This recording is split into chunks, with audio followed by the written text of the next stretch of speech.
आणि आताच्या घडीची एक अत्यंत महत्त्वाची मोठी ब्रेकिंग न्यूज आपल्यापर्यंत येते ती बघूया। शेतकऱ्यांच्या कर्जमुक्तीसाठी एक उच्चाधिकार समिती स्थापन करण्यात आल्याची महत्त्वाची आणि मोठी बातमी आपल्यापर्यंत येते। बच्चू कडूंच्या आंदोलनानंतर आता राज्य सरकारने हा एक महत्त्वाचा निर्णय घेतला गेल्याचं समजतंय। चेतन ननावरे आपले प्रतिनिधी आपल्या सोबत आहेत सध्या, त्यांच्याकडनं या संदर्भातली अपडेट आपण घेऊया। चेतन, राज्य सरकारने हा एक खूप मोठा निर्णय घेतलेला आहे। प्रवीण परदेशी यांच्या नेतृत्वाखाली अध्यक्षतेखाली एक 9 सदस्यीय उच्चाधिकार समिती स्थापन करण्यात आल्याचं समजतंय। काय नेमकी अपडेट आहे आणि समितीचं स्वरूप नेमकं काय असणार आहे? निश्चित अजिंक्य, कर्जमुक्तीसाठी जे बच्चू कडू यांनी शेतकऱ्यांचं भव्य असं आंदोलन सुरू केलेलं आहे, या आंदोलनाच्या पार्श्वभूमीवर आता सह्याद्री अतिथीगृहावरती एक उच्चस्तरीय बैठकही सुरू आहे, ज्यामध्ये मुख्यमंत्री, दोन्ही उपमुख्यमंत्र्यांसहित महसूल मंत्री आणि कृषी मंत्री यांच्यासोबत 31 उच्चपदस्थ अधिकारी आहेत, ज्यामध्ये मुख्य सचिवांचाही समावेश आहे। आणि या समितीच्या एकंदरीत झालेल्या चर्चेमध्ये आता एक उच्चाधिकार समिती नेमण्याचा निर्णय झालेला आहे। त्याचा शासन निर्णय तातडीने जारी करण्यात आलेला आहे।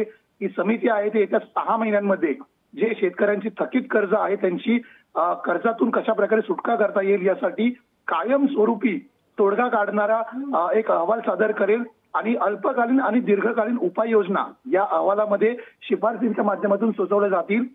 या समितीचं अध्यक्षपद जे मुख्यमंत्र्यांचे प्रमुख आर्थिक सल्लागार आहेत आणि मित्र म्हणजे जी महाराष्ट्रामध्ये गुंतवणूक करणारी संघटना संस्था स्थापन केली सरकारने त्याचे मुख्य कार्यकारी अधिकारी आहेत ते प्रवीण परदेशी हे या उच्चाधिकार समितीचे अध्यक्ष असतील। याशिवाय महसूल असेल, वित्त असेल, कृषी असेल या तीनही विभागाचे अपर मुख्य सचिव या समितीचे सदस्य असतील।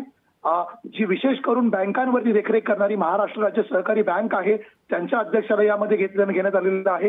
याशिवाय बँक ऑफ महाराष्ट्राचे कार्यकारी संचालक आणि अध्यक्ष त्यांनाही या समितीमध्ये शिफारशी सुचवण्यासाठी समाविष्ट करण्यात आलेला आहे आणि माहिती व तंत्रज्ञानाचे संचालक असतील किंवा सहकार आयुक्त आहेत त्यांचाही समावेश समितीत केलेला आहे। त्यामुळे येत्या 6 महिन्यामध्ये ही समिती नेमका काय अहवाल देते, कोणत्या शिफारशी सुचवते आणि या शिफारसीनंतर तरी शेतकरी आहे महाराष्ट्रातील तो कर्जमुक्त होतोय का, त्याच्यावरती ठोस उपाययोजना सरकार करतंय का, याकडे सर्वांचं लक्ष असेल। मात्र या शासन निर्णयानंतर आता बच्चू कडू काय पवित्रा घेतात हे पाहावं लागेल अजिंक्य। पण चेतन, महत्त्वाच्या ज्या मागण्या होत्या शेतकरी आंदोलनाच्या माध्यमातून बच्चू कडूंनी केलेल्या कर्जमुक्तीच्या संदर्भातल्या, त्या कर्जमुक्तीच्या दृष्टीनं आम्हाला तारीख द्या अशी मागणी बच्चू कडूंनी केलेली होती। आता बैठक तर अजून सुरूच आहे, बैठक काही पूर्णपणे संपलेली नाही, पण मग हाच एक महत्त्वाचा निर्णय बैठकीच्या माध्यमातून घेतला गेलाय की आणखीही काही महत्त्वाचा निर्णय बैठक संपल्यानंतर समोर येऊ शकतो?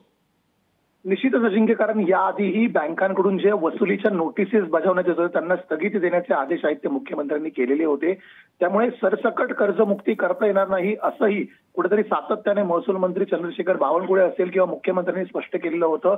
जो खरंच गरजू शेतकरी आहे त्याला या कर्जमुक्तीचा लाभ मिळाला पाहिजे, या उलट जे धनाढ्य शेतकरी आहेत ते कुठे या कर्जमुक्तीच्या योजनेमध्ये समाविष्ट होता कामा नये असंही सरकारचं म्हणणं होतं। आणि म्हणूनच एक ही ठोस समिती आता स्थापन झाली असली तरी ही कर्जमुक्तीला तूर्त स्थगिती देण्याची शक्यता वर्तवली जात आहे। मात्र सरसकट कर्जमुक्ती होणार का याकडे सर्वांचं लक्ष असेल। त्यामुळे यावर सुवर्ण मध्य आता सरकार काय काढतोय, या समितीपुरता फक्त हा निर्णय मर्यादित राहतो की आणखी काही नवीन घोषणा सरकार करतंय हे बैठकी अंती स्पष्ट होईल अजिंक्य। चेतन, बैठक आणखी किती वेळ चालेल असं दिसतंय? कधीपर्यंत ही बैठक संपेल असं समजतंय? कारण अनेक मंत्री देखील या बैठकीसाठी उपस्थित आहेत मुख्यमंत्र्यांसोबत आणि अनेक शेतकरी नेते देखील आहेत। त्यामुळे बच्चू कडूंचं आंदोलन, त्यांनी केलेल्या मागण्या, शेतकऱ्यांच्या कर्जमुक्तीची केलेली मागणी हे सगळं पाहता बैठक आणखी नेमकी किती काळ चालू शकते असं वाटतं? निश्चितच आणखी थोड्याच वेळामध्ये ही बैठक संपण्याची दाट शक्यता वर्तवली जाते। कारण या बैठकीमध्ये प्रमुख जी चर्चा झाली ती होती शेतकऱ्यांची जी कर्जमाफी यापूर्वी शासनाने केली होती आणि शेतकऱ्यांसाठी कर्जमुक्तीसाठी ज्या 2 महत्वाच्या योजना आणल्या होत्या त्यामध्ये छत्रपती शिवाजी महाराज शेतकरी सन्मान योजना असेल जी 2017 साली आलेली होती, त्यानंतर महात्मा ज्योतिराव फुले शेतकरी कर्जमुक्ती योजना असेल जी 2019 साली आली होती आणि त्यानंतर महात्मा ज्योतिराव फुले शेतकरी कर्जमुक्ती योजनेअंतर्गत जो प्रोत्साहनपर लाभ दिलेला होता 2019 ला जी 50,000ची मदत केलेली होती, या तीनांचाही परिपाक करून आता ही नवीन योजना आणण्याचा सरकार विचार करत आहे। या संदर्भात चर्चाही झालेली आहे। त्यामुळे आता पहिला निर्णय जो सरकारने घेतलेला आहे तो म्हणजे प्रवीण परदेशींच्या अध्यक्षतेखाली हा उच्चाधिकार समिती नेमण्याचा। परिणामी या समिती व्यतिरिक्त आणखी काय निर्णय येतात या संदर्भातील सविस्तर माहिती बच्चू कडू आता थोड्याच वेळामध्ये देऊ शकतात। एक शेवटचा प्रश्न चेतन, प्रवीण परदेशी यांच्या सोबत जे इतर सदस्य आहेत ते नेमके कोण आहेत, त्याबद्दलची नेमकी काय माहिती आहे? निश्चितपणे प्रवीण परदेशी यांना या समितीचं अध्यक्ष केलेलं आहे। याशिवाय महसूल विभागाचे अपर मुख्य सचिव, वित्त विभागाचे अपर मुख्य सचिव आणि कृषी विभागाचे अपर मुख्य सचिव या तीनही विभागांचा थेट शेतकऱ्यांशी संबंध येतो। त्या तीनही विभागाचे अपर मुख्य सचिव या समितीचे सदस्य असतील। सहकार व पणन विभागाचे प्रधान सचिव आहेत जे शेतकऱ्यांच्या हमीभावासंदर्भात सातत्याने घोषणा करत असतात, त्यांना या समितीमध्ये सदस्यपद देण्यात आलेलं आहे। महाराष्ट्र राज्य सहकारी बँकेचे अध्यक्ष आणि बँक ऑफ महाराष्ट्रचे अध्यक्ष या दोघांनाही या समितीमध्ये समाविष्ट करण्यात आलेला आहे। या व्यतिरिक्त संपूर्ण शेतकऱ्यांचा डेटा अनालिसिस करणारा माहिती व तंत्रज्ञान विभागाचे संचालक त्यांना या समितीमध्ये सदस्यपद देण्यात आलेलं आहे। आणि सहकार आयुक्त व निबंधक जे आहेत जे पुणे या ठिकाणी बसतात त्यांना सदस्य सचिव म्हणून या समितीवर घेण्यात आलेलं आहे। त्यामुळे या 9 अधिकाऱ्यांची जी उच्च अधिकार समिती नेमलेली आहे ती आता संपूर्णपणे या शेतकऱ्यांच्या कर्जमुक्तीसाठी काम करताना पाहायला मिळेल।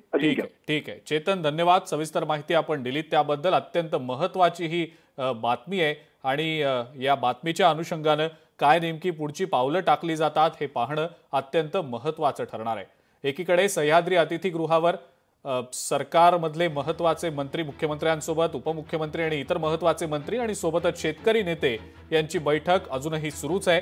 मात्र बैठकी दरम्यानच ही एक महत्त्वाची बातमी समोर आलेली आहे। प्रवीण परदेशी यांच्या अध्यक्षतेखाली एका उच्चाधिकार समितीची स्थापना करण्यात आलेली आहे जी शेतकऱ्यांच्या कर्जमुक्तीच्या अनुषंगाने काही महत्त्वाचे निर्णय घेऊ शकेल।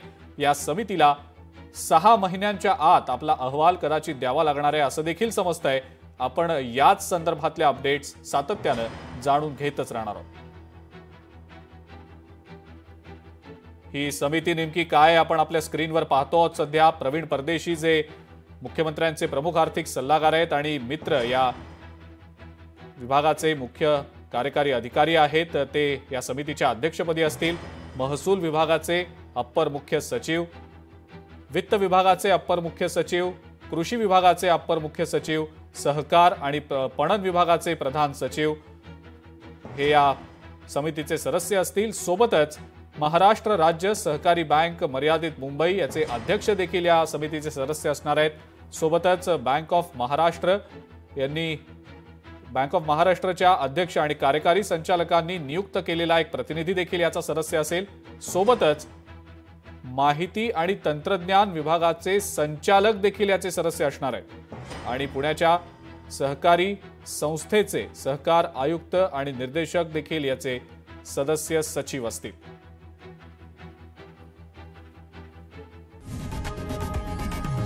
लोकशाही मराठी ऐका, पहा, जागरूक रहा।